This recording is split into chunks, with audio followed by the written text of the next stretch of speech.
सिंध में लगातार बरसातुनि खां पोइ सिंधु दरिया में चाढ़ जो सिलसिलो जारी आहे। मौसमियात खाते सिंधु दरिया में वॾे दर्जे जी बोर बाबति अलर्ट जारी करे छॾियो आहे।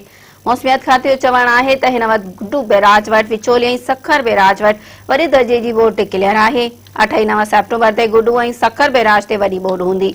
गुड्डू बैराज वटि पाणी जो मथां वहिकिरो 4,40,296 क्यूसिक ताईं पहुची वियो आहे ऐं हेठां वहिकिरो 3,94,024 क्यूसिक रिकॉर्ड कयो वियो आहे।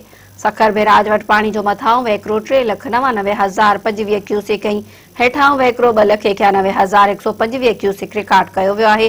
कोटड़ी बैराज वटि पाणी जो मथां वहिकिरो 1,76,422 ऐं हेठां वहिकिरो 1,76,092 क्यूसिक ताईं पहुची वियो आहे।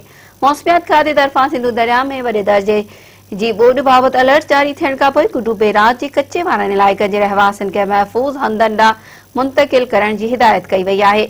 सिंधु दरिया में चाढ़ सबबि बंदनि ते पाणी जो दबाव वधी वञण ऐं वॾी बोर जे अलर्ट जारी थियण बावजूदि इंसानी जानियूं बचाइण लाइ के बि जोगा उपाउ नाहिनि वरिता विया, जे सबबि रहवासियुनि में ख़ौफ़ पखिड़िजी वियो आहे।